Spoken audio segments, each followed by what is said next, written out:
Everyone. இந்த நாள் நல்ல நாளிலும் நான் மாதவ்குமார் சார் அவர்களுக்கு என்னுடைய மனமார்ந்த நன்றி மற்றும் கமிட்டி ஒவ்வொருவருக்கும் நன்றி செலுத்துகிறேன். அப்போ இப்போது என்னையும் பயன்படுத்துகிறதற்காக என்னை தேவனை முதலாவது நன்றி செலுத்துகிறேன். அதுக்கு அடுத்தபடியாக ISPF உள்ள ஒவ்வொருவருக்கும் நான் மிகவும் தாழ்மையோடு நான் கடமைப்பட்டிருக்கிறேன். அவன் சொன்னபடி நான் அமெரிக்காவிலிருந்து இந்த நாளிலே உங்களோடு தொடர்பு கொள்ள முடியாது. அப்படி ஒரு டெக்னாலஜி ஆண்டவர் கொடுத்திருக்கிறார். அல்லேலூயா. ஆமேன் ஆமேன். எங்கிருந்தால் என்ன, ஆமேன், இருதயம் தான் வேண்டும் என்றுதான் முக்கியமாகவே கடவுளுடைய வார்த்தையை கேட்பதற்கு முன்பதாக நம்ம எல்லாரும் கண்களை மூடி முழங்கால் படியிட முடிந்தவர்கள் முழங்கால் படியிட்டு ஒரு மனதோடு கூட நாம் செய்து கொண்டிருக்கிற எல்லா வேலைகளையும் ஒதுக்கி வைத்துவிட்டு இஸ்ரவேலின் தேவனுடைய வார்த்தையை கேட்கும்படியாக நம்மை ஒருமுகப்படுத்துவோம், ஜெபிப்போம். எங்களை நேசிக்கிற நல்ல தகப்பனே, நீர் எங்களுக்கு தந்திருக்கிற ஐக்கியத்திற்காக நன்றி செலுத்துகிறோம். எங்கேயோ இருந்து ஆண்டவரே அருமையாய் ஆண்டவரே சகோதரன் மணி அவர்கள் அருமையாய் ஆராதனை நடத்த முடியா ஆண்டவரே, திருநெல்வேலியில் இருந்து நடத்த முடியா ஆண்டவரே. அப்பா, நன்றியோடுமை துதிக்கிறோம் ஆண்டவரே. ஆமென். நன்றியோடுமை துதிக்கிறோம் ஆண்டவரே. ஹல்லேலூயா. அப்பா, உம்மை துதிக்கிறோம், நன்றி செலுத்துகிறோம் ஆண்டவரே. ஹல்லேலூயா. ஆண்டவரே, வர்ஷிப் நடத்துறவரு ஒரு இடத்துல நான் செய்து கொடுக்கிற அதுல இருந்து 16,000 கிலோமீட்டர் தள்ளி ஆண்டவரே அப்படியாய் நீர் எங்களை இணைத்திருக்கிறீரப்பா. நன்றி செலுத்துகிறோம் ஆண்டவரே. நீர் எங்களோடு கூட பேச வேண்டும் ஆண்டவரே. ஆண்டவரே, நீர் எங்களோடு கூட பேச வேண்டும் ஆண்டவரே. நீர் எங்களோடு பேச விரும்புகிற கர்த்தர் ஆண்டவரே. உம்முடைய வருகை மிக சமீபமாய் இருக்கிறபடினால் நன்றி செலுத்துகிறோம். மீட்பெரும் இரட்சகருமாகிய இயேசு கிறிஸ்துவின் மூலம் ஜெபம் கேளும் எங்கள் ஜீவனுள்ள நல்ல பிதாவே, ஆமென். எனக்கு அருமையான தேவ ஜனமே, உங்கள் ஒவ்வொருவரையும் நான் கர்த்தருடைய நாமத்தினாலே மீண்டும் ஒரு முறை நான் வாழ்த்துகிறேன். இன்றைக்கு நான் எதை குறித்து தியானிக்க போகிறோம் என்று சொன்னால், வெளிப்படுத்தின விசேஷத்தில் ஒரு முக்கியமான பகுதியை தியானிக்க போகிறோம். இந்த வெளிப்படுத்தின விசேஷம் ரொம்ப முக்கியமான ஒரு காரியம். ஏன்னா it is a revelation, amen, given to Jesus Christ by the Father. amen amen. நீங்க முதல்ல ஆரம்பத்தில் இதை பார்க்கலாம். amen. தேவனாகிய கர்த்தர், amen, ஆச்சரியங்களின் தேவன். amen amen. பாருங்க, வெளிப்படுத்தின விசேஷம் 1ஆம் அதிகாரத்திலே சீக்கிரத்தில் சம்பவிக்க வேண்டியவைகளை தம்முடைய ஊழியக்காரனுக்கு காண்பிக்கும் பொருட்டு, எப்படி ஊழியக்காரனுக்கு காண்பிக்கும் பொருட்டு தேவன் இயேசு கிறிஸ்துவுக்கு ஒப்புவித்ததும். ஹல்லேலூயா. யார்கிட்ட இருந்து வந்திருக்க ரெவலேஷன்? பிதாவாகிய தெய்வம் ஃபுல் பிளானிங் கிரைஸ்டுக்கு சொல்றாரு. இப்படிதான் நம்ம ஃபைனல் ஸ்டேஜ் செய்ய போறோம் அப்படின்னு சொல்லி. ஹல்லேலூயா. ஏசப்பாவுக்கு தெரிஞ்ச உடனே அவர் என்ன செய்யறாரு? தன்னுடைய ஊழியக்காரனுக்கு சொல்றாரு. ஹல்லேலூயா. ஆமென். நீ எழுது. ஹல்லேலூயா. அமேசிங். பிரியமானவர்களே, இந்த ஒரு புத்தகத்தை தான் நீங்கள் வாசிக்கிற ஒவ்வொரு முறையும் ஒரு ஆசீர்வாதம் உண்டு என்று வேதம் சொல்கிறது. ஹல்லேலூயா. ஆமென் ஆமென் ஆமென். இந்த புத்தகத்துல பாத்தீங்கன்னா, நான் ஒரு கால்குலேட் பண்ணி பார்த்தேன் இன்னைக்கு. ஆமென். 404 வசனங்கள் இருக்கிறது. Verses 404 verses. ஆனால் ஆச்சரியமான ஒரு புத்தகம் பிரியமானவர்களே. 404 வசனங்கள் இருக்கிறது. ஆனால் ஓல்ட் டெஸ்டமெண்ட் ரெஃபரன்ஸ் மட்டும் எத்தனை இருக்கும் தெரியுமா? 800 ரெஃபரன்ஸ் இருக்கு. ஹல்லேலூயா. Amazing book. அவருடைய வருகையை குறித்து, தன் குமாரன் பூமியை ஆளுகை செய்கிறதற்கு வருகை குறித்து ஆச்சரியமாய் அவர் நமக்கு அங்கே காண்பித்திருக்கிறார். நாம் இன்னைக்கு ஒரே ஒரு வார்த்தை, ஆமென் ஆமென், அதைத்தான் நம்ம பார்க்க போறோம். இவ்வளவு பெரிய 404 வசனங்கள் இருக்கிற இடத்துல just one word we are going to see. அதோடு கூட நாம் ஒரு சில காரியங்களை நம்முடைய பார்வைக்காக நாம் சில காரியங்களை அறிந்து கொள்ள வேண்டும். என்னுடைய போக்கஸ் ஒரு பாயிண்ட் தான். அதோடு கூட சில காரியங்களை நாம் அறிந்து கொள்ள வேண்டும் என்று நான் அதை உங்களுக்கு கற்றுக் கொடுக்க நான் விரும்புகிறேன். எனக்கு அருமையானவர்கள், இன்றைக்கு நம்முடைய செய்தியின் மைய பொருள் வெளிப்படுத்தின விசேஷம் 2ஆம் அதிகாரம் 7ஆம் வசனம். ஆவியானவர் சபைகளுக்கு சொல்லுகிறதை காதுள்ளவன் கேட்க கடவன், ஜெயம் கொள்ளுகிறவன் எவனோ. ஹல்லேலூயா. ஆமென். ஜெயம் கொள்ளுகிறவன் எவனோ அவனுக்கு தேவனுடைய பரதேசின் மத்தியில் இருக்கிற ஜீவ விருட்சத்தின் கனியை புசிக்க கொடுப்பேன். ஜெயம் கொள்ளுகிறவன் எவனோ.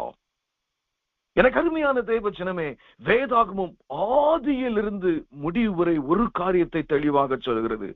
குறுகலான பாதை வழியாய் செல்கிறவன். குறுகலான பாதை.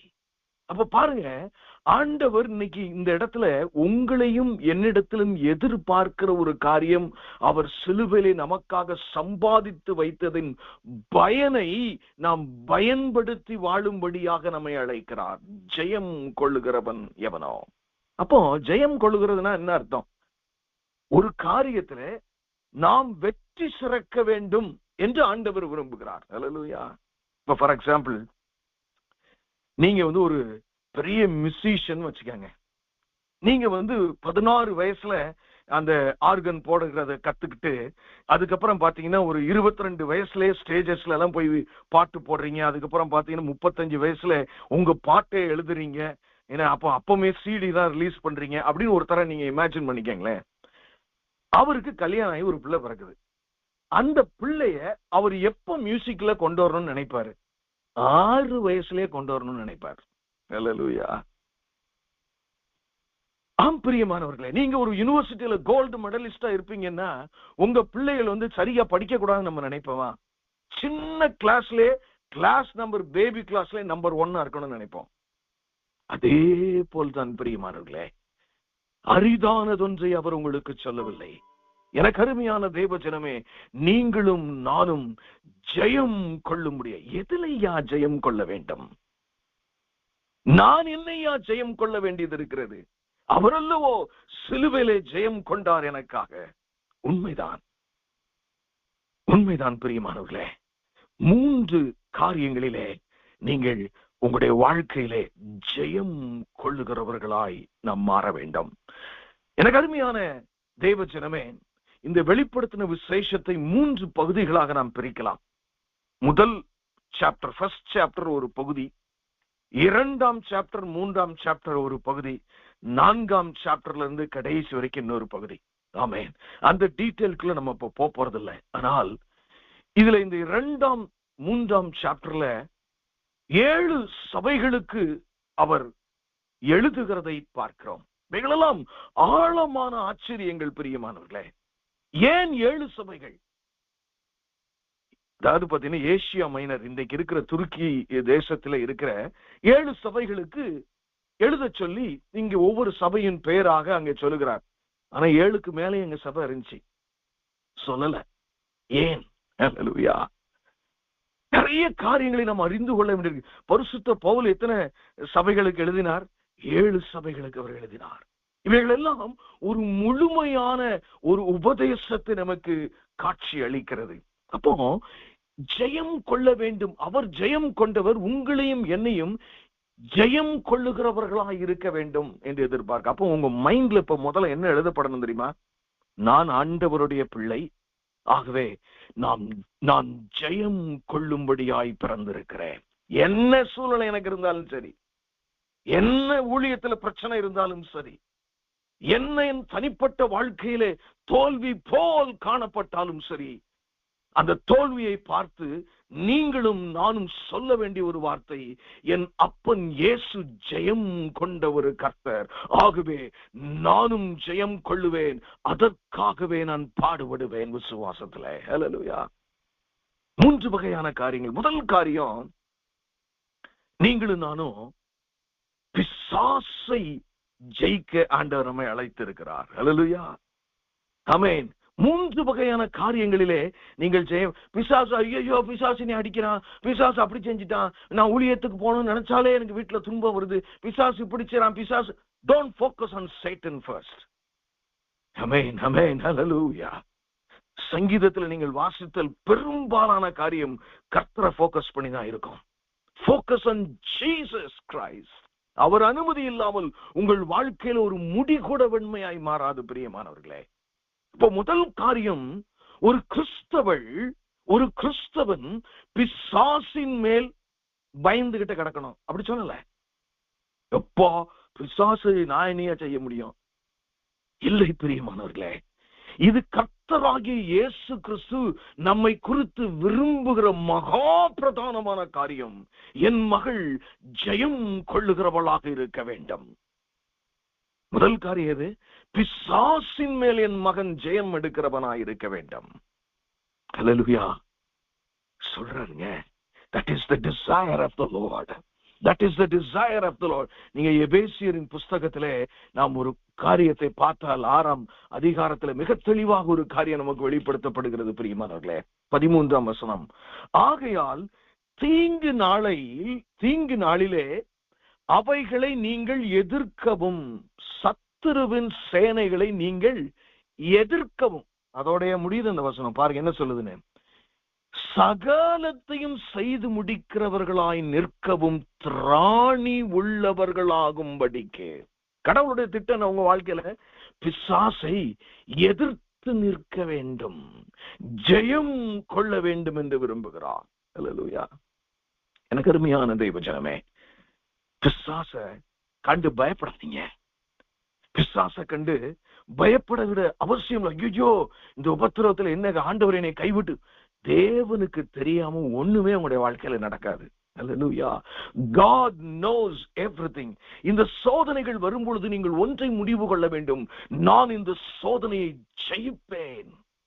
கர்த்தராகிய இயேசு கிறிஸ்துவின் துணையோடு நான் ஜெயம் கொள்ளுகிறவனாக இருப்பேன். பிசாசை கண்டு பயப்படுகிறவன் அல்ல, வியாதிகளையும் மரணத்தையும் கொடுமையான சூழ்நிலைகளையும் கண்டு பயப்படுகிறவன் அல்ல பிரியமானவர்களே.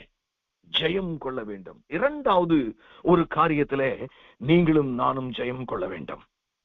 முதலாவது காரியம் பிசாசை எதிர்க்கணுமா? அல்லேலூயா.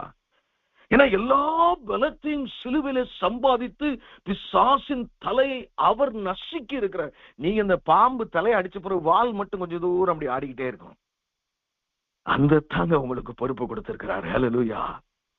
ஜெயம் எடுக்க தேவன் உங்களை அழைத்திருக்கிறார். உங்களுடைய வாழ்க்கையில் மாத்திரமல்ல, அநேகருடைய வாழ்க்கையிலே பிசாசின் பிடியில் இருக்கிற ஜனங்களை மேற்கொண்டு அவர்களுக்கு விடுதலை வாங்கி கொடுக்க முடியாது. அந்த பொறுப்பு நீங்க நல்லா செயல்படணும். ஏதோ என் ஊழியத்துல, என் குடும்பத்துல நான் மட்டும், ஏதாவது எனக்கு மட்டும் இல்லை பிரியமானவர்களே. அவர்களே பெற்ற ரட்சிப்பை இலவசமாய் சம்பாதித்து வைத்திருக்கிறார். இரண்டாவது காரியம், இரண்டாவது ஒரு இடத்துல நீங்க ஜெயம் பெறணும்னு ஆண்டவர் விரும்புறார். உலகத்தை ஜெயிக்க தேவன் அழைக்கிறார். ஹல்லேலூயா. You should overcome the world. உலகத்தை நீங்கள் ஜெயிக்க வேண்டும் பிரியமானவர்களே. நம்ம அப்பா இயேசு ராஜா பாத்தீங்கன்னா, ஆமென், அவர் சிலுவையில் மாத்திரம் அவர் எல்லாவற்றையும் வெற்றி சிறந்தவராக அல்ல. ஒரு வசனத்தை நான் வாசித்து அதற்கும் கூட நான் காட்டுகிறேன். கொலோசியர் 2ஆம் அதிகாரம் 15ஆம் வசனம். அவர் எப்படி முதலாவது பிசாசுகளிலே வென்றாராம்? துரைத்தனங்களையும் அதிகாரங்களையும் உரிந்து கொண்டு வெளியரமான கோலமாக்கி அவைகளின் மேல் சிலுவையிலே வெற்றி சிறந்தார். எப்படி? எல்லா பிசாசையும் மண்டையில ஒரு தட்டு தட்டி ஆண்டவர் சிலுவையிலே வெற்றி சிறந்தார். அப்போ நீங்களும் பிசாச வெற்றி சிறக்கணும். அடுத்து பாத்தீங்கன்னா நம்முடைய காரியங்களிலே யோவான் 16ஆம் அதிகாரத்திலே நம்ம அப்பா ஒண்ணு சொல்றாரு பாருங்க. என்ன சொல்றாரு பாருங்க. யோவான் 16ஆம் அதிகாரம் 33ஆம் வசனம் இப்படியாய் சொல்லுகிறது. அழகான ஒரு வார்த்தை. நான் அதை உங்களுக்கு வாசித்து காட்டுகிறேன். என்னிடத்தில் உங்களுக்கு சமாதானம் உண்டாயிருக்கும் பொருட்டு இவைகளை உங்களுக்கு சொன்னேன். உலகத்திலே உங்களுக்கு உபத்திரவம் உண்டு, ஆனாலும் திடன் கொள்ளுங்கள், நான் உலகத்தை ஜெயித்தேன் என்றார். நம்ம அப்பா இயேசு என்ன செஞ்சாரு? உலகத்தை ஜெயித்தார். பிசாச மாத்திரம் ஜெயிக்கல, உலக ஆசைகள், உலகத்தை ஜெயித்தார். ஆமென். அதனால ஏசப்பா என்ன எதிர்பார்க்கிறார்னா, நான் ஜெயிச்சிட்டேன்டா உலகத்தை, நீ என் பிள்ளை, நீயும் உலக ஆசையிலே துவண்டு போய் விடாதபடி, உலகத்தை முக்கியப்படுத்தி வாழாதபடி, உலகத்தை என்னை போல நீ ஜெயிக்கிறவனாய், ஜெயிக்கிற மகளாய் இருக்க வேண்டும். இந்த இடத்துலதான் சபைக்கு பெரிய ஒரு போராட்டம். நீங்களும் நானும் எப்படி இயேசுவை பின்பற்றுகிறோம் பிரியமானவர்களே? நிறைய இடங்களில் நான் வேதனையோடு சொல்லுகிறேன், கடவுள் பேரை மாத்திருப்பாங்க. மிச்சபடி பார்த்தேன்னா ஒரு உலகத்தான் இவைகளெல்லாம் முக்கியப்படுத்துகிறானோ அதுதான் இவங்களுடைய பிரதானமான முக்கியம். உலகத்தில் நாம் வாழ வேண்டும், நாம் வேலை பார்க்க வேண்டும், நாம் சாப்பிட வேண்டும், வீடுகளை கட்ட வேண்டும், காரை வாங்க வேண்டும். ஆனால் நம்முடைய இருதயம், நம்முடைய பிள்ளைகளுக்கு கற்றுக் கொடுக்கிற காரியம் உலகத்திலே உலக ஆசை தேவனுக்கு விரோதமான பகை என்பதை நாம் கற்றுக் கொடுக்க வேண்டும். அப்போ இரண்டாவது காரியம் நம்ம என்ன செய்யணும், ஏசப்பாவை போலவே நம்ம என்ன செய்யணும், அந்த உலக ஆசையிலே நாம் என்ன செய்யணும், மேற்கொள்ளுகிறவர்களாய் இருக்க வேண்டும். நல்லா இன்னைக்கு அசஸ் பண்ணி பாருங்க, பிசாசு எந்த அளவுக்கு நான் ஜெயிச்சிருக்கேன், ஜெயித்து கொண்டிருக்கிற தைரியத்தோடு நான் வாழ்கிறேன். ஒருவேளை நாம் அப்படிப்பட்ட நிலைமை அடையாவிட்டால் ஏதோ கால்வாசி கிறிஸ்தவ விசுவாசத்திலே வாழ்கிறோம் என்று அர்த்தம். பிரியமானவர்களே, நான் உலகத்தை ஜெயிக்கிற விஷயத்திலே, உலக ஆசையிலே நான் எப்படி இருக்கிறேன்? சிந்திக்க தேவன் நம்மை அழைக்கிறார். அவர் எதிர்பார்க்கிற, என் மகனே, நீ உலகத்தை ஜெயிக்க வேண்டும், நீ ஜெயம் கொள்ளுகிறவனாய் நீ வாழ வேண்டும். இதெல்லாம் ஒரு ஜெயம் கொள்ளுகிறவனுடைய இலக்கணங்கள். மூன்றாவது ஒரு காரியத்தை குறித்து நாம் ஜெயம் கொள்ளுகிறவர்களாய் இருக்க வேண்டும். நம்ம எல்லாத்துக்குமே தெரியும், நம்ம ரட்சிக்கப்படும் போது we were in our carnal minds. ஜென்ம சுபாவங்களிலே, பாவத்திலே நாம் இருந்தோம், ரட்சிக்கப்பட்டோம். ரட்சிக்கப்பட்ட பின்பு மூன்றாவது ஒரு காரியத்தை நீங்கள் ஜெயிக்கிறவர்களா இருக்க என்ன தெரியுமா, உங்கள் ஜென்ம சுபாவங்களிலே, ஹல்லேலூயா, நீங்கள் மேற்கொள்ளுகிறவர்களா இருக்க வேண்டும். அதாவது மாமிசத்தில் ஆரம்பித்த நீங்கள் ஆவியின் கனிகளிலே முடிக்க வேண்டும். ஜென்ம சுபாவத்தில் ஆரம்பித்த நாம் ஜெயம் பெற்று ஆவிக்குரிய கனிகளிலே நாம் முடிக்க வேண்டும். இதுலயுமே நம்ம எல்லாருக்கும் நிறைய போராட்டங்கள் இருக்கிறது. வேதாகமம் சொல்லுகிறது, பிரியமானவர்களே, முடிவு பரியந்தமும் நிலை நிற்பவனே ரட்சிக்கப்படுவான். யாரு? முடிவு பரியந்த நிலை நிற்கவன். அப்ப என்ன அர்த்தம்னா, இந்த ஜெயம் கொள்ளுகிறவன் பிசாசோடும் உலகத்தோடும் ஜென்ம சுபாவங்களோடும் மேற்கொள்ளுகிறவன் எப்படிப்பட்டவனா இருக்கணுமா? ஹல்லேலூயா, எப்படிப்பட்டவனா இருக்கணும்? தேவ சன்னிதானத்திலே அவன் என்ன செய்யணும்? ஆமென், அவன் தான், அப்படி வாழ்கிறவன் தான் ஜெயம் கொள்ளுகிறவனாக இருப்பான். பிரியமானவர்களே, ஏன்னா மத்தேயுல பாத்தீங்கன்னா இந்த ஜென்ம சுபாவத்தை குறித்து வரும் பொழுது அதுக்கு நம்ம எங்க போக வேண்டியிருக்கு, நம்முடைய ஆண்டவராய் இயேசு கிறிஸ்து எப்படி வாழ்ந்தார் என்று பார்க்கும் பொழுது அவர் மனதுருக்கம் உள்ளவராய் வாழ்ந்தார். சிலுவையில அவரை கார்றாங்க, துப்புறாங்க, அடிக்கிறாங்க. ஏன்னா பிதாவே இவர்களை மன்னியுங்கிறாரு. ஹல்லேலூயா, ஆமென், ஆமென், ஆமென். பாருங்க, மத்தேயு 11:29 இப்படியாய் சொல்லுகிறது, நான் சாந்தமும் மனத்தாழ்மையுமா இருக்கேன். தான் கேரக்டர் பத்தி அந்த ஒரு இடத்துல ஆண்டவர் சொல்றாரு, நான் சாந்தமுள்ள இயேசு கிறிஸ்து, என் நுகத்தை உங்கள் மேல் ஏற்றுக்கொண்டு என்னிடத்துல கற்றுக்கொள்ளுங்கள், அப்பொழுது உங்கள் ஆத்துமாக்களுக்கு இளைப்பாறுதல் கிடைக்கும். God is saying in a way, என்னில் பாவம் உண்டு என்று உங்களால் யாரால் சொல்லக்கூடும் என்று சொன்னார். கருமையானவர்களே, இன்னைக்கு நம்முடைய போராட்டமே என்ன? ஜென்ம பாவங்கள் தான். ஆமென். சரி, இப்படி 3 வகையான காரியத்திலே நாம் வெற்றி சிறந்தவர்களாய் மேற்கொள்ளுகிறவர்களாய் தேவன் இருக்க அழைக்கிறார். ஏன்னா இந்த வெளிப்படுத்தின விசேஷம் 2ஆம் அதிகாரம் 3ஆம் அதிகாரம் மிக மிக மிக முக்கியமான அதிகாரம். கர்த்தராகிய இயேசு கிறிஸ்துவினுடைய இருதயம், அவர் பைபிளை எழுதி முடிக்கும் பொழுது எப்படிப்பட்ட காரியங்களை முக்கியப்படுத்தி இருக்கிறார் என்று பாருங்கள். ஏதோ என் ஜெபம் கேட்டா போதும் இல்லை பிரியமானவர்களே, நீங்களும் மேற்கொள்ள வேண்டும். அநேகர் மேற்கொள்ளுகிறதற்கு, அநேகர் விடுதலையாவதற்கு, ஆசீர்வாதங்களை பெறுகிறதற்கு நீங்களும் பாடுபடுகிறவர்களாய் இருக்க வேண்டும். ஆமென். ஆனா இது ஜெனரலா அப்ரிட்ஜ் பண்ணி நீங்க பாத்தீங்கன்னு வைங்களேன், இந்த 3 காரியத்தையும் ஒரு மனுஷனுடைய கிறிஸ்தவ வாழ்க்கையில பிசாசை மேற்கொள்றது, உலகத்தை மேற்கொள்றது, ஒரு முக்கியமான காரியம் அவசியமான உண்டு. ஆமென். என்னன்னா என்னை பொறுத்தவரையில, ஆமென், the spirit of obedience, அப்பாவுடைய வார்த்தையின்படி வாழ்வேன். இந்த இலக்கணம் மிஸ்ஸிங்கா இருந்தா ஒரு காலம் அவன் ஜெயம் கொள்ளுகிறவனாக மாற முடியாது. ஆமென். நமக்குள்ள 1000 ஆசைகள், கவலைகள், கண்ணீர்கள், என்ன நிலமோ நம்ம தியாலஜிக்குள்ள இருக்கலாம். அவருடைய வார்த்தையின்படி ஒரு வாசகத்தை நான் வாசித்து எனக்கு மிகவும் ஆச்சரியமா இருந்தது. அதை உங்களுக்கும் முதலாவது ஆங்கிலத்திலே வாசித்து அதை தமிழிலே விளக்கம் சொல்லலாம். A.W. Tozer அப்படியாக சொல்லுகிறார், the man who believes will obey. என்ன சொல்றாரு? எவன் ஒருவன் இயேசுவை விசுவாசிக்கிறானோ அவன் நிச்சயம் கீழ்ப்படிவான்.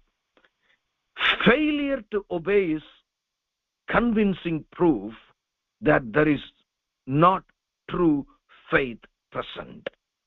கீழ்ப்படிய முடியாமை, எனக்கு முடியல, நான் என்னால கீழ்ப்படிய முடியாது அப்படின்னாலே அவனுக்குள்ளே பூரணமான விசுவாசம் இல்லை என்பதே அதற்கு அடையாளம் என்று அவர் எழுதுகிறார். எவ்வளவு பெரிய உண்மை பாருங்கள்.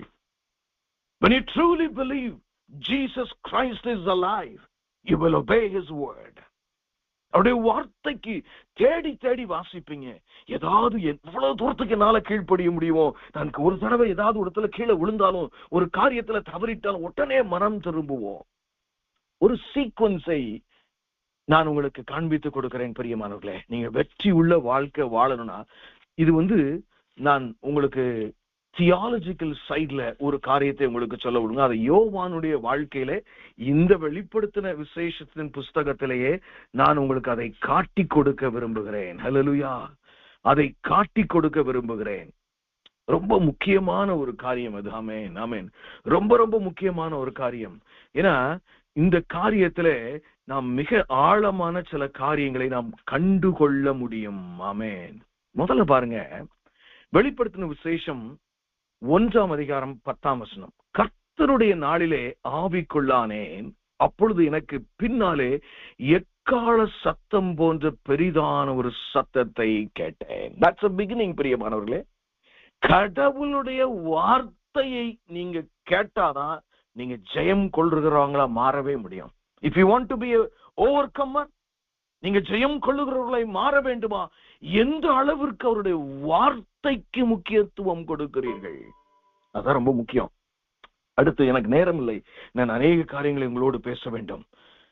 அடுத்து பாருங்க, நீங்க அடுத்த காரியம் என்னன்னா 12ஆம் வசனத்துக்கு வாங்களேன், அப்படி ஜம்ப் பண்ணுவோம். அப்பொழுது என்னோடு பேசின ஒரு சத்தத்தை பார்க்க திரும்பினேன், திரும்பின பொழுது அப்படின்னு 7 பொன் குத்துலகு மத்தியிலேன்னு வருது. இந்த சத்தம் கேட்ட உடனே யோவான் என்ன செய்யறாரு? திரும்புகிறார். இதுதான் the theology of an overcomer. ஆண்டவருடைய வார்த்தையை கேட்ட உடனே திரும்ப வேண்டும். திரும்ப வேண்டும் என்ன அர்த்தம்? மனம் திரும்ப வேண்டும். ரட்சிக்கப்பட்டது மாத்திரம் நான் சொல்லல, விசுவாசிகளாகிய நாம் நம்முடைய செயல்களிலே ஆவியானது, இது உன் வாழ்க்கையிலே தவறாக இருக்கிறது, இதை ஏன் இப்படி செய்கிறாய், நீ ஏன் இப்படி பணத்திற்கு இன்னும் முக்கியத்துவம் கொடுக்கிறாய், நீ ஏன் இன்னும் நீ விட்டு கொடுக்கிறதில்லை, நீ ஏன் இன்னும் மன்னிக்கிறதில்லை, நீ ஏன் இன்னும் அதிக நேரம் ஜெபிக்கிறதில்லை என்றெல்லாம் சொல்லும் பொழுது, அந்த வார்த்தை வரும் பொழுது நீங்க எப்படி இருக்கணும் தெரியுமா? ரிசப்டிவ். யோவான் சத்தத்தை கேட்டவன ஏசப்பா சத்தம் அப்படியே திரும்புகிறான். சத்தம் முன்னாடி இல்லைங்க, பின்னாடி தான் கேட்குது. ஹல்லேலூயா. அப்போ இரண்டாவது, ஒரு ஜெயம் கொள்ளுகிறவன் வார்த்தைக்கு முக்கியத்துவம் கொடுக்கிறவனாய் ஆரம்பிக்க வேண்டும், பின்பு தன் வாழ்க்கையை மாற்றுகிறவனாய் இருக்க வேண்டும்.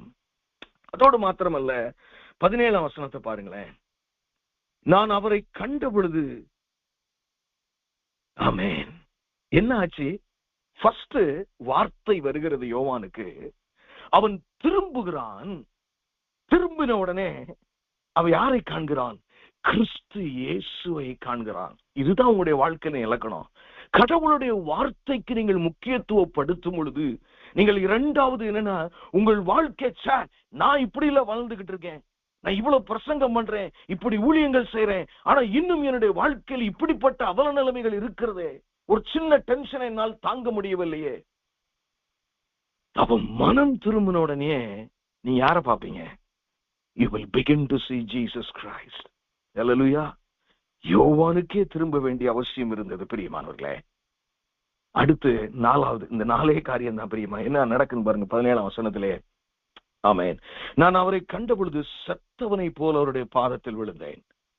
அப்பொழுது அவர் தம்முடைய வலது கரத்தை என் மேல் வைத்து, என்னை நோக்கி பயப்படாதே, நான் முந்தினவரும் பிந்தினவரும் உயிருள்ளவருமாய் இருக்கிறேன். நாலாவது என்ன செய்யறான்? வசனத்தை கேட்கிறான், திரும்புறான், இயேசுவை காண்றான். அவன் முகம் குப்புற விழுந்து தொழுது கொள்ளுகிறான். When you see the word, hear the word, there has to be a repentance in your life. மனம் திரும்புதல் உங்களுடைய வாழ்க்கையில வர வேண்டும். மனம் திரும்புதல் வந்த பின்னாலே கிறிஸ்துவை நிச்சயமாய் நாம் நம்முடைய வாழ்க்கையில அனுபவிக்க ஆரம்பிக்க முடியும். பிரியமானவர்களே, அப்படி அனுபவிக்க ஆரம்பிக்கும் போது நாம் என்ன செய்ய வேண்டும்? அவருடைய மகிமையை நாங்கள் இன்னார் என்று அறியும் போது முகம் கொப்புற விழுந்து அவரை துதித்து தொழுது கொள்ளுவர்களாய் நாம் மாறுவோம். இவ்வளவுதாங்க. இதுதான் ஒரு உயிர் தெழுதுகிற, ஆமென், அதே சமயத்துல மேற்கொள்ளுகிறவனுடைய இலக்கணமாய் இருக்கிறது. இல்ல பிராக்டிக்கலா ஒரு 3 காரியத்தை சொல்லி கொடுத்துட்டு நான் அந்த 2 சபையை குறித்து நான் சில காரியங்களை சொல்லி நாம் முடிப்போம். நீங்க பிசாசுக்கு எதிர்த்து நிக்கணும், என்ன செய்யணும்? உங்களுக்கு நல்லாவே தெரியும். ஆமென். யூ நீட் எபிசியன்ஸ் 6:14 இருக்கு. ஆமென். நீங்க என்ன செய்யணும்? Armour of God. ஹல்லேலூயா. சர்வாயுத வர்க்கத்தை தரித்துக் கொள்ள வேண்டும். It's a practical thing. Amen. நீங்க அதுக்கெல்லாம் எனக்கு டைம் இல்ல. எபேசியர் 6:14 சத்தியம் என்னும் கச்சையையும், ஆமென் ஆமென், உங்களை அறையிலே கட்டிக்கொண்டு, ஆமென், அந்த 13 முடிவை பாருங்க, தேவனுடைய சர்வாயுத வர்க்கத்தையும் எடுத்துக்கொள்ளுங்கள். சர்வாயுத வர்க்கம் வேணும். ஆமென். ஆனா டு ஓவர்கம் தி வேர்ல்ட், உலகத்தை மேற்கொள்ளுகிறதற்கு எப்படி இருக்கும்? தேவனால் பிறந்தவன். இட்ஸ் வெரி வெரி அதுல கொஞ்சம் பிராக்டிக்கலா ஒரு சில காரியத்தை உங்களுக்கு சொல்லிவிட்டு நான் கடந்து போக நான் விரும்புகிறேன். 1 யோவான் 5:4-5 இப்படியாய் சொல்லுது. 1 யோவான் 5:4, தேவனால் பிறப்பதெல்லாம் உலகத்தை ஜெயிக்கும், நம்முடைய விசுவாசமே உலகத்தை ஜெயிக்கிற ஜெயம். ஹல்லேலூயா. தேவனால் பிறப்பது. எனக்கு அருமையானவர்களே, அதுல 1000 ஆழங்கள் உண்டு. அதுல ஒண்ணு என்னன்னா, you are born into the kingdom of God. தேவனுடைய ராஜ்யத்துக்குள் பிறந்து விட்டீர்கள். அப்படின்னு என்ன அர்த்தம்? உங்களுடைய சிந்தை, உங்களுடைய எண்ணம் எல்லாம் கிறிஸ்து இயேசுவின் மேலும் பரலோக ராஜ்யத்தின் மேலும், பூலோகத்துல அல்ல. உங்க ஆசை எப்படி இருக்கும்னா, பரலோக ராஜ்யத்துல எனக்கு ஒரு பெரிய வீடு இருக்கணும், பரலோக ராஜ்யத்துல நிறைய பொக்கிஷங்களை சேர்த்து வைக்க வேண்டும். இந்த உலகத்துல ஆடும் பாடுகள் வந்தாலும், என்னையா 100 வருஷத்துக்கு வாழ்ந்தவன் எவனும் இப்பொழுது இல்லை, நானும் இன்னும் 100 வருஷத்துக்கு அப்புறம் இருக்க போவதில்லை, என்ன வந்தாலும் பரவாயில்லையே, நான் பரலோக ராஜ்யத்துக்குரியவள், நான் பரலோக ராஜ்யத்துக்கு. அப்போ யாரால மேற்கொள்ள முடியும்? பிசாச மேற்கொள்ளா you need to have the armour of God. உலகத்தை மேற்கொள்ளணும்னா யூ ஷுட் லுக் அப். பரலோக சிந்தையோடு நீங்கள் வாழ வேண்டும். பரவாயில்ல, இருக்கட்டும், என்ன பெரிய கஷ்டம், எனப்பா இயேசு வரப்போகிறார், எனப்பா இயேசு என் கண்ணீரெல்லாம் நிரந்தரமாய் அவர் துடைக்க போகிறார். ஆமென். பிரியமானவர்களே, எவ்வளவு பெரிய பேரானந்தம் என்று பாருங்கள், எவ்வளவு பெரிய பேரானந்தம் என்று பாருங்கள். ஆமென். நம்முடைய வாழ்க்கையிலே தேவன் ஆச்சரியமாய் நம்மை நடத்தி கொண்டு போவார். ஆமென். அதே மாதிரி பாத்தீங்கன்னா, to over come the Cornell mind. நல்லா தெரிஞ்சுக்கங்க பிரியமானவர்களே, ஒரு 2 வசனத்தை நான் வாசிக்கிறேன். ஆண்டவர் அநேக சமயங்களே உங்களை சோதித்து அறிகிறது. இவாட்ட என்ன இருக்கு ஆழம், என் அன்பு என்னை எப்படி நேசிக்கிறா, இவன் எப்படி என்னை நேசிக்கிறான், கண்டிப்பா உங்களை டெஸ்ட் பண்ணுவார் ஆண்டவர். அல்லேலூயா. ஆமென் ஆமென். ஏன்னா அதுவும் ஸ்பெஷலி ஜெயம் கொள்ளுகிறவர்களை தேவன் நிச்சயமாக he is interested in testing you. நான் ஒரு வசனத்தை உங்களுக்கு வாசிக்கிறேன். 1 நாளாகமம் 29:17. 1 நாளாகமம் 29:17. நல்ல கவனிங்க. என் தேவனே, நீர் இருதயத்தை சோதித்து உத்தம குணத்தில் பிரியப்படுகிறேன். அவருக்கு இந்த கார்னல் மைண்ட் இருக்குல்ல, அது அவருக்கு பிடிக்காதான். அல்லேலூயா. இனிமே நீங்க கோவப்படும் போது, பொய் சொல்லும் போது, மன்னிக்க முடியாம இருக்கும்போது, இந்த வசனத்தை என் அப்பாவுக்கு என்ன பிடிக்கும்? உத்தம குணத்தில் அவர் பிரியப்படுகிறார்.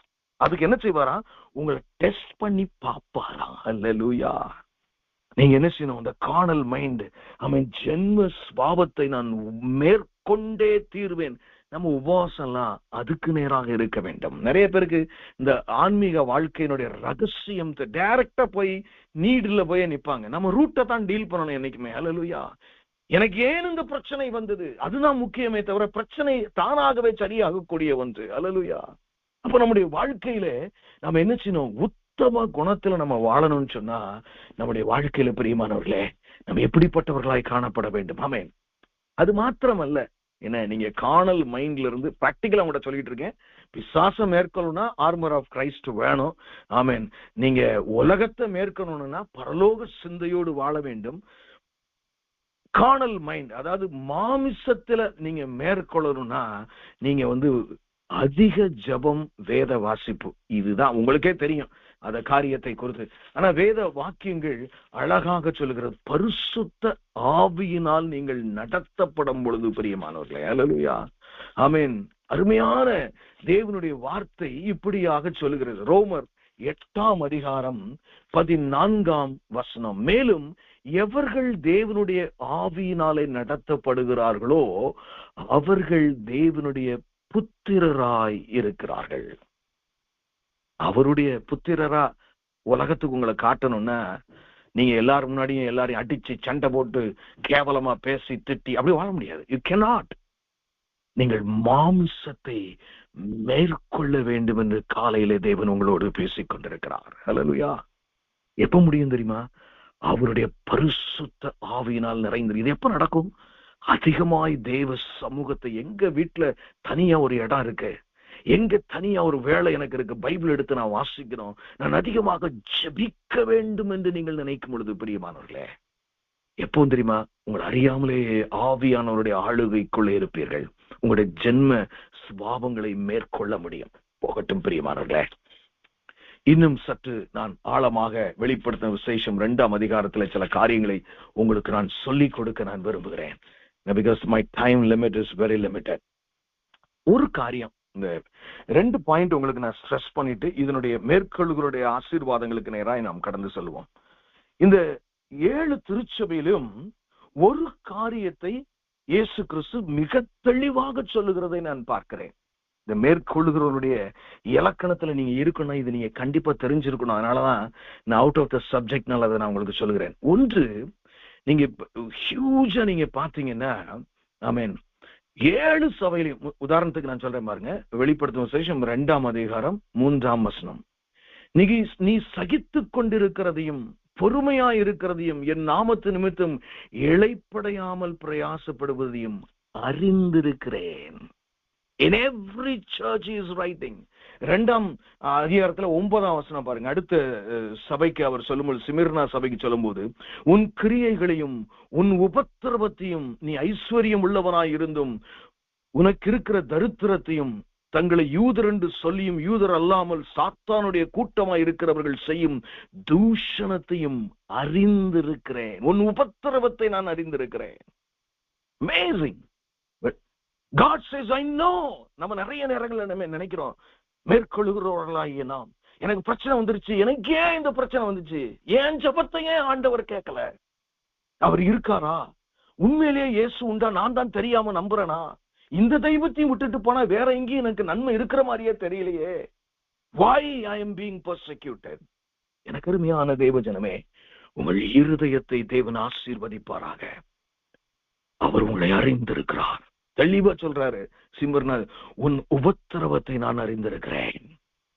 ஒவ்வொரு அதிகாரத்திலையும் பாத்தீங்கன்னா அழகா, அடுத்து பாத்தீங்கன்னா வெளிப்படுத்தும் விசேஷம் 2ஆம் அதிகாரம் 13ஆம் வசனத்துல பாத்தீங்கன்னாலும், உன் கிரியைகளையும் சாத்தானுடைய சிங்காசனமாய் இருக்கிற இடத்திலே குடியிருக்கிறதையும் நீ என் நாமத்தை பற்றி கொண்டிருக்கிறதையும் சாத்தான் கூடிக்கொண்டிருக்கிற இடத்திலே உங்களுக்குள்ள எனக்கு உண்மையுள்ள சாட்சியாக அந்திப்பா என்பவன் கொல்லப்பட்ட நாட்களிலும் என்னை பற்றும் விசுவாசத்தை நீ மறுதலியாமல் இருந்ததையும் நான் அறிந்திருக்கிறேன். எப்படி ஒருத்தர் ரத்த சாட்சி அந்தியப்பா மறிக்கிறான், ஏசாமி பார்த்துக்கிட்டே இருந்தாரு, அந்த நேரமும் நான் அறிந்திருக்கிறேன்ங்கிறாரு. He knows everything. பிரியமானவர்களே, இயேசுவை ஏதோ சாதாரணமான ஒரு ஆள் என்று தெய்வமோ என்று நீங்க நினைக்க, he knows everything. He can do anything. He can do anything. எனக்கு அருமையான தேவ ஜனமே, 7 சபையிலும் சொல்றாரு, I am your inspector. I am watching you. How do you respond to the test that I am bringing in your life? உன் வாழ்க்கையிலே அவ்வப்போது சோதனைகளை நான் அனுமதிக்கிறேன். அந்த நேரத்திலே உன் அன்பை எனக்கு காட்டுகிறாயா இல்லையா என்பதை நான் உனக்கு காட்டும்படியாக. ஹல்லேலூயா. ஒண்ணு மறந்துடாதீங்க பிரியமானவர்களே. ஏன்னா இதை நீங்க புரியலன்னா நீங்க ஜெயம் கொள்கிறவர்களே இருக்க முடியாது. அதனாலதான் இங்க எழுதுறத. அல்லேலூயா. நான் உன்னை அறிந்திருக்கிறேன் மகனே, உன் வலி எனக்கு தெரியும், உன் வேதனை எனக்கு தெரியும், உன் கஷ்டமான சூழ்நிலை உனக்கு தெரியும். சமாதானம் சமாதானம் எல்லாரும் சொல்றேன். என் உள்ளத்துல இவ்வளவு ஒரு சில துக்கத்தோடு நான் வாழ்கிறேன். ஏன் என் ஜெபத்தை கேட்கல? அறிந்திருக்கிறார் கிறிஸ்து. பயப்படாதீர்கள் பிரியமானவர்களே, சகலத்தையும் அறிந்தவர். ஏன்னா இன்னைக்கு God is not supreme என்று சொல்லிதான் பிசாசு உங்ககிட்ட முதல்ல வருவான். He is not sovereign anymore. நான் தான் எல்லாமே. இயேசு என்ன செய்து விடுவார் உன் வாழ்க்கையிலே என்று அநேக சமயங்களிலே பல சூழ்நிலை வழியாக மனிதர்கள் மூலமாக நமக்கு அவன் பேசக்கூடும். ஆனால் ஒன்று நீங்கள் அறிந்து கொள்ள வேண்டும், நான் உன் உபத்திரவத்தை அறிந்திருக்கிறேன். அல்லேலூயா. கைகளை தட்டி கர்த்தரை மகிமைப்படுத்துங்கள் பிரியமானவர்களே. அவர் உங்களை அணு அணுவாய் அறிந்திருக்கிறார். அணு அணுவாய் அறிந்திருக்கிறார். அல்லேலூயா. அணு அணுவாய் அறிந்திருக்கிறார்.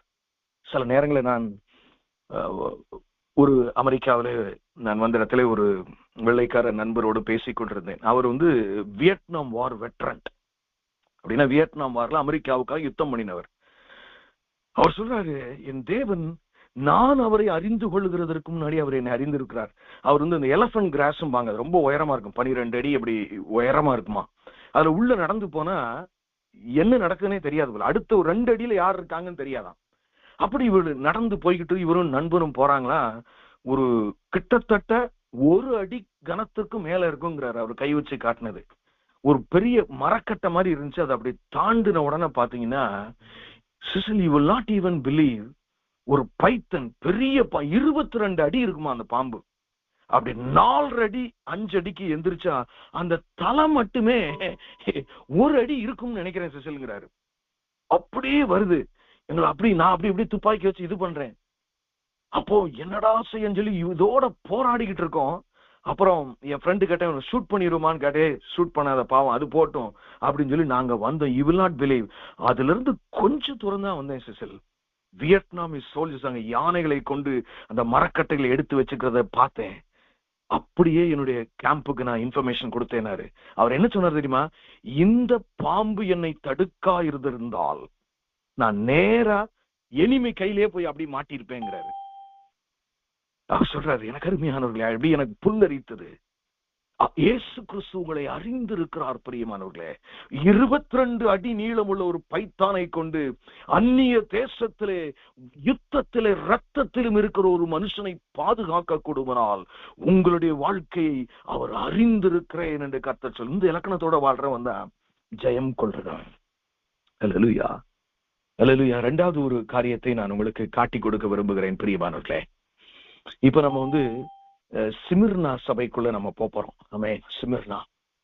சிமிர்னா சபையில பாத்தீங்கன்னா, உன் கிரியைகளையும் உன் உபத்திரவத்தையும் நீ ஐஸ்வர்யம் உள்ளவனாய் இருந்தும் உனக்கு இருக்கிற தரித்திரத்தையும், அப்படின்னு என்ன தெரியுமா உங்களுக்கு?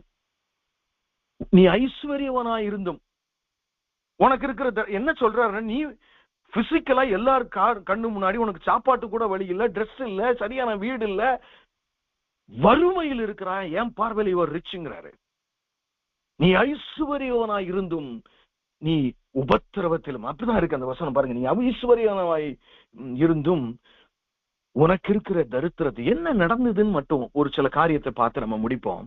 சிமிர்னா சபை மிகுந்த உபத்திரவத்தின் வழியாக வந்த சபை. அந்த காலத்துல எப்படி இருந்ததுன்னு சொன்னா, நிறைய தேவர்கள் நிறைய எங்க பார்த்தாலும் விக்கிர வணக்கம் இருந்துச்சு. ஆனா இந்த காலம் போல அந்த காலத்திலையும் பாத்தீங்கன்னா இந்த சிலை வழிபாடுகள் குறைந்து ராஜாவை வழிபடுகிறது அதிகரித்து கொண்டே வந்தது. இது டொமினிஷன் காலம்.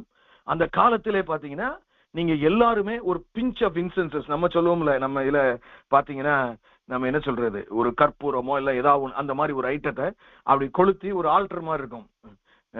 லீஜியன் டு லீஜர் அப்படின்னு என்ன அர்த்தம்னா, டொமினிஷன் ராஜா, ரோம அரசரை நான் ராஜா என்று பிரகடனம் பண்ண சொல்லிட்டு நீங்க பாட்டு போயிட்டே இருக்கலாம். அது இருதயத்துல இருந்து சொல்றீங்களோ என்னெல்லாம் அவனுக்கு கிடையாது. அப்படி சொன்னா போதும், உங்களை விட்டுருவாங்க. தோஸ் டேஸ் கிறிஸ்தவனாய் வாழ்றது லேசான காரியம் இல்லைங்க. ஒருத்தன் கிறிஸ்தவனா வாழுன்னா அவன் உயிர் அவன் கையில இருக்கும். ஏன்னா நான் அப்படி சொல்ல முடியாதுன்னு சொல்லிட்டா அவனை கொன்றுவாங்க. See the plight in which Smyrna's church was. அப்படி இந்த ஸ்மிர்னா சபைக்கு பாத்தீங்கன்னா பிஷப் இல்லைன்னா பாஸ்டர் இருந்தவர் பாலிகார்ப் என்று ஒருத்தர். பாலிகார்ப், அவர் பேர் வந்து பாலிகார்ப். அவரை வந்து எங்கேயா, அவருக்கு 86 வயசு, அவர் எப்படியாவது பிடிச்சிடணும் அப்படின்னு சொல்லி எல்லாரும் பாத்தீங்கன்னா ரோம அரசியல்ல எல்லாரும் போர்ச்சவர்லாம் தேடிக்கிட்டு இருக்காங்க. அப்ப கடைசியில் அவர் கையில் என்னன்னா இந்த பாலிகார்பனுடைய ஒரு வேலைக்காரன் எய்டு, அவனை வந்து எங்கேயோ மாட்டிருந்தான். அவனை டார்ச்சர், அவ்வளவு டார்ச்சர் பண்ணி இவர் எங்க இருக்காருன்னு கண்டுபிடிச்சாங்க. கண்டுபிடிச்ச உடனே என்ன, கவனமாய் கேளுங்கள் பிரியமானவர்களே, கண்டுபிடிச்ச உடனே இவர் எங்க வந்து பார்த்தா இவர் ஒரு ஃபார்ம் ஹவுஸ்ல இருந்தார். பெரிய போர்ச்சேவர்கள் அவங்களாம் வந்துட்டு பார்த்தா அவர் கூன் போட்டு சாதாரண ஒல்லியா ஒரு 86 வயசால் அப்படியே வெளியில வந்தார். இவங்களுக்கே ரொம்ப ஆச்சரியமா இருந்துச்சுன்னு சொல்லி அந்த கிரீக் ஜேர்னல் எழுதுறாங்க. இவரை அரெஸ்ட் பண்றதுக்காக நாங்க இவ்வளவு போராடி இப்படி வந்தோம் அப்படின்னு. அவரை தூக்கி ஒரு கழுதையில ஏத்தி வச்சு அப்படியே கொண்டு போறாங்க. அப்போ கொண்டு போகிற ஒரு இடத்தில் வரும்பொழுது ராஜாவை தெய்வமாக அப்படி அந்த இன்சென்ஸ் கொளுத்துகிற ஒரு இடம் வந்தவனே ஒரு அதிகாரி, நீ இப்பொழுதாவது உனக்கு 86 வயசாச்சு, நாங்க செய்யக்கூடிய போற துன்பம்லாம் உன்னால தாங்க முடியாது, மரியாதையா ஒண்ணும் இல்ல இன்னைக்குள்ளே நீ பண்ணிரு, யாருக்கும் தெரியாது, நாங்க மட்டும் தான் இருப்போம், சீசர் ராஜான்னு சொல்லிரு என்ன அப்படின்னு சொல்லி இந்த இதை கொளுத்தி மட்டும் அங்க போட்டுரு, ஒன்னும் பிரச்சனையா இல்லை, யார் நீ பாட்டுக்கு போய் உன் ஊழியத்தை செய்யும் சர்ச்சை பாரு, யாரு வேண்டாங்க போறா உன்னைய. அமைதியா இருந்தாராம். திருப்பி திருப்பி கேட்டவுடனே ஒரு ஃபார்ம் ஆன்சர், நோ அப்படின்னாரா. உடனே ஒரு கம்பை வச்சு அவர் அப்படியே குத்தி தள்ள உடனே அந்த கழுதையில இருந்து கீழே முகங்குப்புற விழுந்து மூஞ்சி கீஞ்சி எல்லாம் அடிபட்டு ரத்த காயம். அப்படியே நடத்தியே கூட்டு போறாங்க அந்த எரீனாக்கு. தெரியும், பெரிய ரோம கொலோசியம் எரீனா, அங்கெல்லாம் கிறிஸ்தவர்களை எல்லாருமே சிங்கங்களை போனோம். அவரை பாலிகார்ப் அங்க கொண்டு வரும்போது அவர் உள்ள என்டர் ஆகும்போது ஒரு சம்பவம் நடக்குது. நான் அதையும் உங்களுக்கு சொல்லணும்னு நினைக்கிறேன். குவிண்டஸ் என்று ஒருத்தன் இருந்தான். குவிண்டஸ் எல்லாம் சரித்திரங்கள் உண்மையாய் நடந்தவைகள். அவன் எல்லாரும் முன்னாடி, நான் கர்த்தராகிய இயேசு கிறிஸ்துவுக்காக மரிக்கிறதற்கும் ஆயுத்தமாய் இருக்கிறேன், இரத்த சாட்சியாய் மரிக்கிறேன், எல்லாரும் சத்தம் போடுற அளவுக்கு அவன் சத்தம் போட்டான். அப்படியே தம்பி இங்க வா அப்படின்னு சொல்லி அவனுக்கு வந்து என்னன்னா அவனை கொண்டாந்து நிப்பாட்டி சிங்கத்தை திறந்ததுமோ என்னமோ ஆள் பயந்து போய் இல்ல நான் சீசரிய ராஜாவான்னு சொல்லிடுறேன்னு சொல்லி இன்சென்ஸை பொறுத்துட்டு வெளியே போயிட்டான். இன்னைக்கு பிரச்சனைன்னு வந்த உடனே வாயில மட்டும் கிறிஸ்து இருந்து பிரயோஜனம் இல்லைங்க, இருதயத்தில் கிறிஸ்து இருக்க வேண்டும். இப்படிப்பட்ட குவிண்டஸ் ஆக நாம் இருக்கக்கூடாது. பிரச்சனை வருதுன்னு போட்டு ஏசுறது இயேசு கிறிஸ்து, என்ன இயேசு, எவ்வளவு ஜெபம் பண்றேன், எவ்வளவு ஊழியம் பண்றேன், என்னென்னலாம் செய்யறேனா. நோ பிரியமானவர்களே, நீங்கள் இந்த பூவுலகத்தில் பாடுகிற ஒவ்வொரு பாட்டிற்கும் தேவன் மகிமையை கொண்டு வருவார். அதுக்கப்புறம் பாத்தீங்கன்னா அது முடிஞ்சிருச்சு. அதுக்கப்புறம் பாத்தீங்கன்னா ஜெர்மானிகஸ்னு ஒருத்தர் வர்றான், அடுத்தவனை பிடிச்சு கொண்டாராங்க. அவன் தான் போயிட்டானே. இவங்களுக்கு எல்லாரும் ரத்த வெறியர்கள், ஏதாவது சிங்கம் திங்கணும் அப்படி இப்படின்னு பார்த்துட்டு ஒரு கூட்டம் உட்கார்ந்து சிரிச்சுட்டு உட்கார்ந்துட்டு இருக்கு. அப்ப ஜெர்மானஸ் வந்தவொடனே அவன் வந்து இல்ல நான் மறுதளிக்க மாட்டேன், சிங்கத்தை திறந்து விடுறாங்க. அது பாஞ்சு வந்து எல்லாரும் முன்னாடி கடிச்சு கொதறி ஒரு எலும்பு கூட எல்லாம் தின்னுடுது. எப்படி கிறிஸ்தவ வாழ்க்கை இன்றைக்கு இருந்திருக்குன்னு பாருங்க. இன்னைக்கு நம்ம என்னமோ கையை தட்டுகிறோம், பாடுகிறோம். பிரியமானவர்களே, இதையெல்லாம் பார்த்துதான் இந்த சபை வளர்ந்து இருக்கிறது. இந்த நேரத்துல இதுக்கிடையில ஒண்ணு நடக்கிறது. அதாவது பாலிகார்ப்பை வந்து அவங்க அரெஸ்ட் பண்றதுக்கு முன்னாடி அவர் சொப்பனம் பாக்குறாரு. அவர் வந்து ஒரு தலையணையில அப்படி தலையை வைப்பாரு, அது அப்படி தீப்பிடிச்சு எரியும். அப்பமே ஆண்டவர் அவருக்கு சொல்லிட்டாரு, நீ உன்னைய தீ கொளுத்தி தான் கொல்லுவாங்க அப்படின்ட்டு. எப்படி? எல்லாமே ஆண்டவருக்கு தெரியுதுங்க. He knows everything. Because you go through some problems doesn't mean he does not know it. Christ knows everything.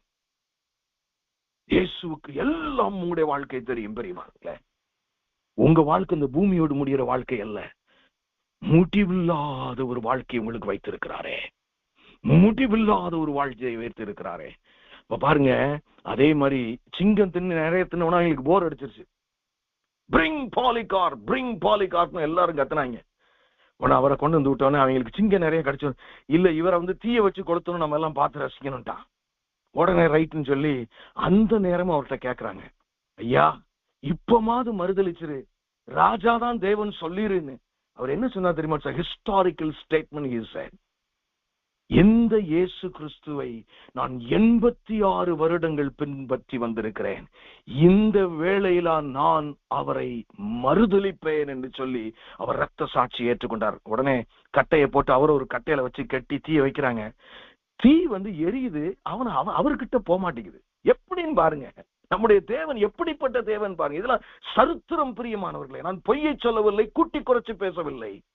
தீ எரியல. உடனே அந்த எக்ஸிகியூஷன்ஸ் இருக்காங்களா, அவரை கொலை செய்யறதுக்காக நியமிக்கப்பட்டவர்கள் பயந்து போய் ஒரு பெரிய ஈட்டியை வச்சு அவருடைய சரீரத்தில் அங்குமிங்கும் குத்தின உடனே ரத்தமாக வழிந்து அந்த தீ அணைகிறது போல வருதான். அதுக்கப்புறம் திருப்பி தீ வச்சிருக்காங்க, அந்த சரீரம் கம்ப்ளீட்டா எரிஞ்சு சாம்பல் ஆயிடுச்சு. அப்ப அவர் சொன்னாரா, ஏன் லேட் பண்றீங்க, சீக்கிரம் என்னை கொளுத்துங்கள் என்று சொன்னார். இதைத்தான் பிரியமானவர்களே சிம்பர்னா சபையில அவர் சொல்றார், என் மகனே, உன் கிரியைகளையும் உன் உபத்திரவத்தை நான் அறிந்திருக்கிறேன். அப்படி சொல்லிட்டு 7ஆம் வசனத்தில் சொல்றாரு பாருங்க, 2:7, ஜெயம் கொள்ளுகிறவன் எவனோ அவனுக்கு உண்டான ஆசீர்வாதத்தை பாருங்க, பரதேசின் மத்தியில் இருக்கிற ஜீவ விருட்சத்தின் கனியை புசிக்க கொடுப்பேன் என்று எழுது. Those who overcome, உபத்திரம் என்ன வந்தாலும் நான் இயேசுவை மறுதலிக்க மாட்டேன், என்ன வந்தாலும் என் ஜெபத்தை நான் நிறுத்த மாட்டேன், என்ன வந்தாலும் என் ஊழியத்தை நான் விட மாட்டேன் என்று சொல்கிற ஜனங்கள் மத்தியிலே தேவன் கிரியை செய்கிற தேவனாயிருக்கிறார். என்றென்றைக்கும் உயிரோடு இருக்கிற ஆதியாகமம் 3ஆம் அதிகாரத்துல நீங்க பாத்தீங்கன்னா அந்த வசனத்திலே காணப்படுகிற அந்த காரியத்துல பாத்தீங்கன்னா அதுல இருந்து ஆண்டவர் விடுதலை ஆக்குகிறார். என்ன அந்த ஜீவ விருட்சத்தின் கனியை அவர் என்ன செஞ்சிடறாரு, கொண்டு போயிறார் பரலோக ராஜ்யத்துக்கு இல்லையா? ஆதியாகமம் 3ஆம் அதிகாரம் 23, 24 பார்த்தா தெரியும். இப்ப சொல்றாரு, அன்னைக்கு ஆதாமுக்கு கொடுக்கல, ஆதாமுக்கு ஒரே ஒரு கட்டளை கொடுத்திருந்தார், இந்த மரத்தின் கனியை நீ புசியாதே என்று. One command. யோசிச்சு பாருங்க பிரியமானவர்களே, அந்த ஒரு கட்டளைக்கு அவன் கீழ்ப்படியாமல் போனதினாலே ஜீவ விருட்சத்தின் கனி அப்படி அவர் சுடரொளி பட்டயத்தை விட்டு மறைத்து ஒருவேளை பரலோக ராஜ்யத்துக்கு கொண்டு போய் விட்டார் என்னமோ. சொல்றாரு, நீ இனிமே இயேசுவை ஏற்றுக்கொண்டு ஜெயம் கொள்ளுகிறவனுக்கு நான் அதை திரும்பி தருவேன். ஹல்லேலூயா. எனக்கு அருமையானவர்களே, உங்களுக்கு என்றென்றைக்கும் உள்ள ஒரு வாழ்க்கை இருக்கிறது. எப்படி முடிவில்லாத அந்த வாழ்க்கை எப்படி இருக்க போகுது தெரியுமா உங்களுக்கு? உங்களுடைய முடிவில்லாத ஒரு மரணத்திற்கு பின்பு முடிவில்லாத ஒரு வாழ்க்கை எப்படி இருக்க போகுது தெரியுமா? வெளிப்படுத்தும் விசேஷம் 21ஆம் அதிகாரம் 4ஆம் வசனம், அவருடைய கண்ணீர் யாவையும் தேவன் துடைப்பார். அல்லேலூயா. நிரந்தரமா உங்களுடைய கண்ணீர் துடைக்கப்படுங்க, கேரண்டி. இது பொய் சொல்லுகிற தெய்வம் அல்ல. அடுத்து சொல்றாரு, இனி மரணமும் இல்லை. அல்லேலூயா. ஒரு தடவை மரிச்சிட்ட, இனி உனக்கு மரணமே இல்லை. ஆமென். இனி துக்கமும் இல்லை. எவ்வளவு துக்கத்துல இன்னைக்கு நம்ம இருக்கோம் பிரியமானவர்களே. கர்த்தர் சொல்லுகிற, ஜெயம் கொள்ளுகிற உனக்கு துக்கமே இனிமே இல்லை, முந்தினவைகள் ஒளிந்து போயின. அடுத்து பாருங்க, இன்னும் ஒரே ஒரு பாயிண்ட் மட்டும் சொல்லிட்டு இதே இன்னொரு ஆசை எனக்கு. I thought of covering all those but I don't have time for that. வெளிப்படுத்தும் விசேஷம் 2ஆம் அதிகாரம் நாம் அதை பார்க்கும் பொழுது பாருங்க, அதனுடைய முடிவிலே 11ஆம் வசனம், ஆவியானவர் சபைகளுக்கு சொல்கிறதை காதுள்ளவன் கேட்க கடவன், ஜெயம் கொள்ளுகிறவன் 2ஆம் மரணத்திற்கு சேதப்படுத்துவதில்லை என்று எழுது. யாரு ஜெயம் கொள்றானோ அவனுக்கு 2ஆம் மரணம்னா என்ன? நரகம். நீங்களும் நானும் எதுக்கு பயப்படணும்? முதல் மரணத்துக்கு பயப்படுகிறவன் ஜெயம் கொள்ளுகிறவன் அல்ல. உண்மையிலேயே ஒரு ஜெயம் கொள்ளுகிறவனுக்கு முதல் மரணம் பயமில்லாத ஒரு மரணம். என்னன்னாலும் வரட்டும், இந்த பூ உலகத்திலே நான் என்னுடைய சரீரத்தில் இருந்து என் ஆவி பிரிக்கப்பட்ட உடனே நான் கிறிஸ்துவோடு நான் போய்விடுவேன். ஆனா 2ஆம் மரணம் எனக்கு இல்லையா? நரகமே நமக்கு இல்லை பிரியமானவர்களே. எதை இன்னைக்கு நீங்க பிரியாணி சாப்பிடணும்னா இதை நினைச்சுதான் சாப்பிடணும். எனக்கு 2ஆம் மரணம் கிடையாது, கொண்டா பிரியாணிய. You should celebrate this Christian life because Christ has done everything on the cross for you. அருமையான தேவஜனமே, இன்னும் ஒரு வசனம் கூட இருக்கிறது. வெளிப்படுத்தும் விசேஷம் 20ஆம் அதிகாரம் 6ஆம் வசனம். அதை ஒன்ன கடைசி வாசனம் நான் முடிச்சுறேன். முதலாம் உயிர்த்தெழுதற்கு பங்குள்ளவன் பாக்கியவான், பரிசுத்தவானுமாயிருக்கிறான். இவர்கள் மேல் 2ஆம் மரணத்திற்கு அதிகாரம் இல்லை. இவர்கள் தேவனாகும் கிறிஸ்துவுக்கும் முன்பாக ஆசாரியராய் இருந்து 1000 அவரோட கூட 1000 வருஷம் அரசாளுவார்கள். அல்லேலூயா. அந்த ஜெயம் கொள்ளுவர்கள் எப்படியா? கிறிஸ்து வரும்போது இந்த பூமியை 1000 வருஷம் ஆளும்போது உங்களையும் என்னையும் கொண்டுதான் ஆளுகை செய்ய போகிறார். எனக்கு அருமையானவர்களே, இனி நமக்கு வரும் மகிமையை பார்க்கும் பொழுது இந்த உலகத்தின் உபத்திரவங்கள் எல்லாம் ஒன்றுமில்லை. ஆகவே ஆவியானவர் இன்றைக்கு உங்களுக்கு சொல்ல வந்தாலும் சரி, எந்த நிலைமை எனக்கு வந்தாலும் சரி, இயேசுவில் இன்னும் அதிகமாய் நான் ஜெபிப்பேன், இன்னும் அதிகமாய் நான் தொழுது கொள்ளுவேன், இன்னும் அதிகமாய் நான் பாடுவேன், இன்னும் அதிகமாய் தேவனை ஸ்தோத்தரிப்பேன், இன்னும் அதிகமாய் ஊழியம் செய்வேன் என்று சொல்லி உங்களை ஒப்பு கொடுப்பீர்களா? What is your focus? Is your focus is your problem? இந்த ஆவியானவர் தெளிவாய் கேட்க, என் மகனே, என் மகளே, எதை நீ உற்று நோக்கி பார்க்கிறாய்? உன் பிரச்சனையா, என் சித்தத்தையா? Is it your problem or my will? ஜெபிப்போம். எங்களை நேசிக்கிற நல்ல தகப்பனே, இந்த நல்ல வேளைக்காக உமக்கு நன்றி செலுத்துகிறோம் ராஜா. ஜெயம் கொள்ளுகிறவர்களை கொடுத்து எங்களோடு நீர் பேசினீர் ஆண்டவரே. பிசாசோடு நாங்கள் ஜெயம் கொள்ள வேண்டும், உலகத்தோடு நாங்கள் ஜெயம் கொள்ள வேண்டும், எங்கள் மாமிசத்திலே நாங்கள் ஜெயம் கொள்ள வேண்டும் என்று நீர் எங்களை அழைக்கிறீரப்பா. ஆண்டவரே, அதற்காக நாங்கள் எப்படி வாழ வேண்டும் என்று எங்களுக்கு கற்றுக் கொடுத்தீர். உம்முடைய வார்த்தையை நாங்கள் கேட்டு மனம் திரும்பி கிறிஸ்துவை கண்டு உம்மை தொழுது கொள்ளும் பொழுது ஆண்டவரே, அப்பா ஆண்டவரே, உமக்கு கீழ்ப்படுகிறவர்களாய் உம்முடைய வார்த்தை, ஒருத்தன் எனக்கு அன்பு கூறுவானா அவன் வார்த்தையின்படி வாழணுங்கிறீங்கப்பா. எங்கள் ஒவ்வொருவரையும் மாற்றுங்க. இந்த ISPF குடும்பத்தார் ஒவ்வொருவரையும் ஆண்டவரே, எங்களை ஜெயம் கொள்ளுகிறவர்கள், பின்வாங்கி போறவர்களாய் அல்ல ஆண்டவரே. பாதி உலகம் பாதி கிறிஸ்து அல்ல ஆண்டவரே. பிசாசுக்கு பயந்து வாழ்கிறது அல்ல ஆண்டவரே.